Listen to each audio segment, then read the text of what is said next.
What's happening out there, sports world? What it do? You already know what it is. It's non-media sports. It's cool. It's NFL Week 3. It's Monday Night Football. As I like to say, it's Monday Night Club Night. We need to see your best out there, your best outfit, your best jewelry, or whatever it is.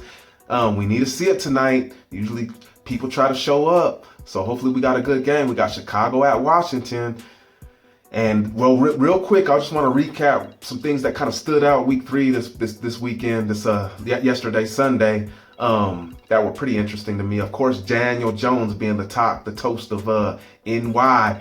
He had a good game actually, but let this be a case study of media mouth gone wild, I guess you could say, all over the damn place. You know, all these analysts trying to analyze Daniel Jones and being just so over the top, wrong, and trying to be first and whatever to put out information about this guy. I don't know. I seen a little bit of him in Duke, and then in the preseason pretty much watched all of them in preseason. One thing I've seen, he stood out. He did stand out, and he's very decisive. But we're gonna see. We're gonna see about him. I think he's gonna be an issue though in the NFC East. I really do. Honestly, in my honest opinion, he's gonna be an issue. But like cars, new or old cars, got to get a few miles on them. And once you do, they start acting funny. Some of them do. Some of them are tanks, and they last a long time. And some of them, you got to take them to the shop all the time. So let's see how Daniel Jones plays this here on out. I'll be one of the interested ones to see this, to see the Daniel Jones experiment. But other than that, everything kind of went as is.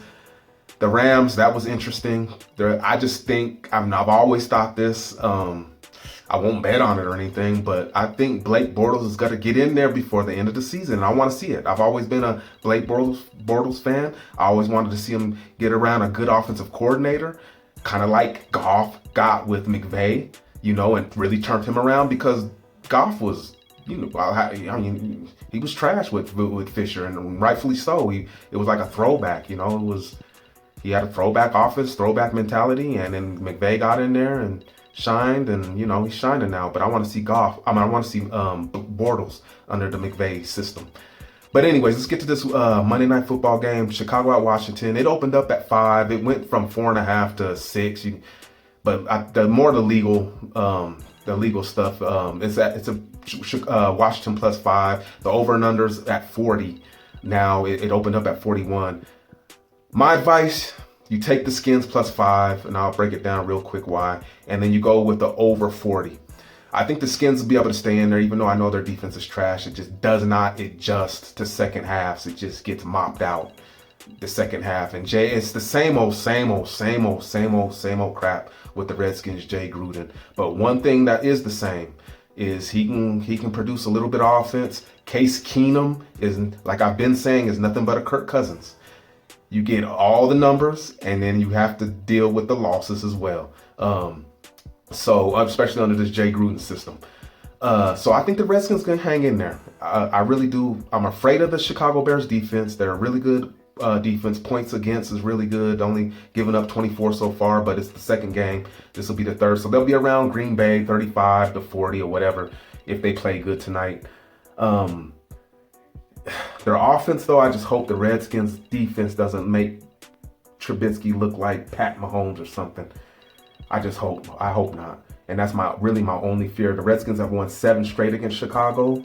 So they're confident against Chicago, but they're bad on Monday night. And they've been bad for a while. Jay Gruden's whole coaching career, they've been bad, and they've been bad before that as well. That's the only the bad rub on that. But other than that, I think confidently you can take the Redskins plus 5 over 40 tonight. And remember, it doesn't matter who wins or loses. It only matters who covers in our world. Except if you're HTTR, unfortunately. So let's go, Skins. Let's win this game. But I do believe you'll cover. Unemotionally, the Redskins will cover. My belief, my advice, non-media sports. Look for the podcast. Look for more YouTube content as the season goes by. And get with it or get hit with it. That's really all I can say. Good luck out there.